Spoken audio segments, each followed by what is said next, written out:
Super Metroid was a game changer. Its gameplay, exploration, music was all fantastic. So for the follow-up, people are wondering, how were they possibly gonna top a masterpiece like this?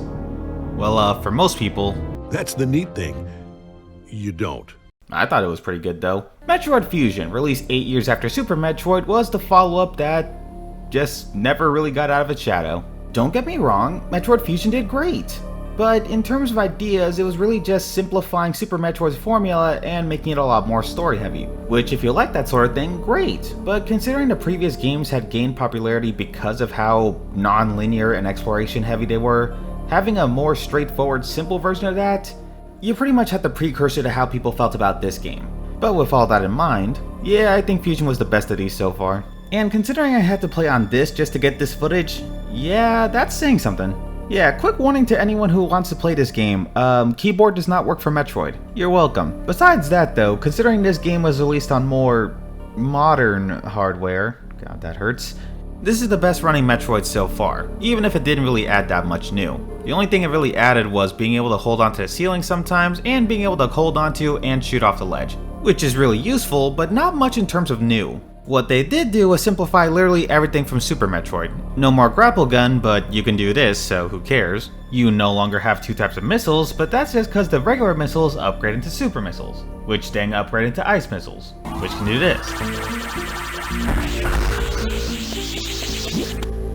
So that's neat. Know what else is neat? No more needing to hold a button to run. You just run. No more X-ray scope, but that's because the power bomb does it for you. Oh, and you can swap between bombs and power bombs just by holding down R. Same goes for regular shots and missiles.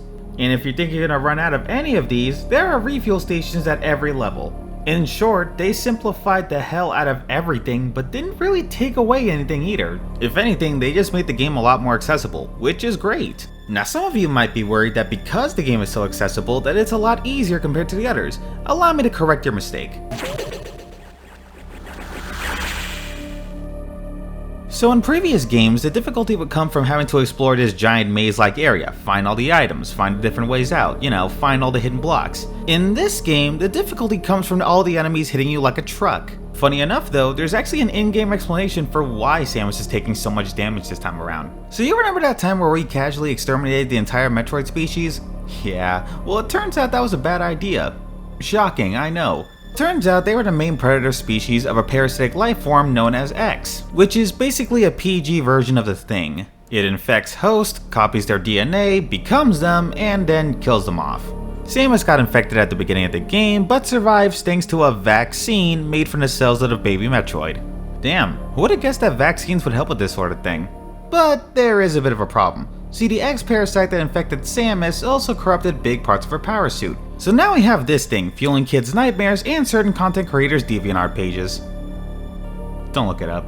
Or do, because I don't kink shame, whatever. This also left Samus in a weakened state and without her power suit. Thankfully, the X-Parasite isn't a complete dickhead that follows you around and makes your health bar look like a complete joke. Enough about that though, let's talk about the story. The story is literally everything I just said, except it's being told to you by an AI named Adam. Which kind of works like this game's Navi in that it constantly tells you what you have to do and where you have to go. Which means you can no longer go out of order in the game like in Super and get items that you weren't supposed to get yet. So yeah, a lot of people hate Adam. I personally don't have a problem with him unless he's literally recapping what I just saw in the game. Like for example, hey look, it's the first introduction of the X-Parasite in Samus's form. That's insane!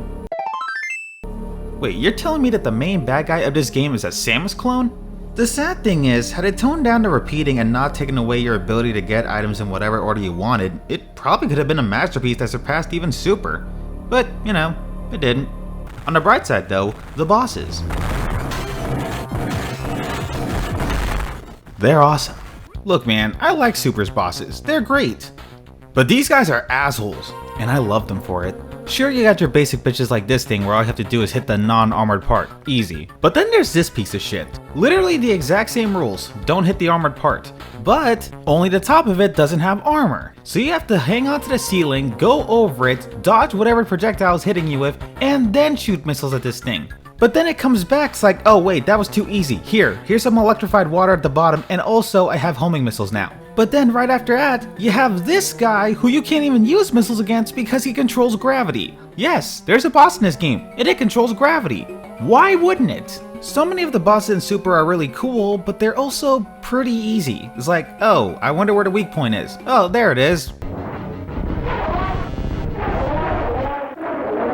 Fusion doesn't have this problem because even though the weak spots are obvious, they're also dickheads about it. This spider and the section right after it are a special kind of hell, because not only does this thing have a better grab range than Marth does, but you have to deal with this right after. And you might be thinking to yourself, but why are you enjoying the fact that these bosses are such a pain in the ass? Well, tell that to my playtime in these games.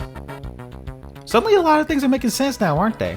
But all of this fails in comparison to the final boss.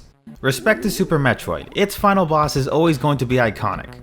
But it's also brain dead easy. I mean, look at this thing. I don't even think it hit me once after I got the Super Beam. Here though, you fight your clone, and it is fast. It hits like a truck. And unlike every other boss in this series, it's not just a giant hitbox. You have to chase it down, freeze it, and then blast the shit out of it. And you might think, oh, well that's not so hard, but I'd like to remind you of something.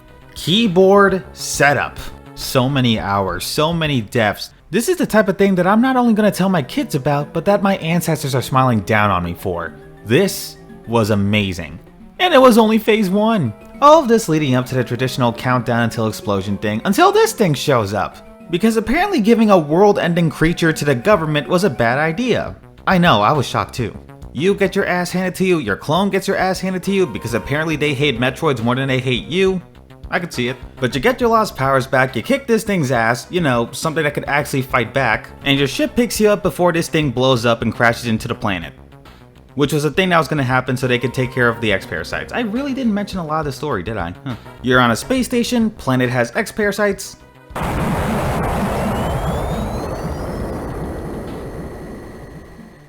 There you go, you're caught up. A great ending to a great game, but it gets a little better. You remember those animals I talked about, like, for 10 seconds in the last video? Well, if you don't, it doesn't matter because I'm about to explain it anyway. At the very end of Super Metroid, you have the option to deviate your path for a little bit to rescue these animals. These were animals that helped you learn a few techniques throughout the game, and you actually see them briefly during this game. The reason I bring them up now is they're the reasons you get saved at the end of this game. They, alongside your computer AI Adam, are what bring the ship in to rescue you, which sorta gives this game and Super kind of a special connection. In both these games, the reason you get out alive in the end is because you chose to save creatures rather than kill them off.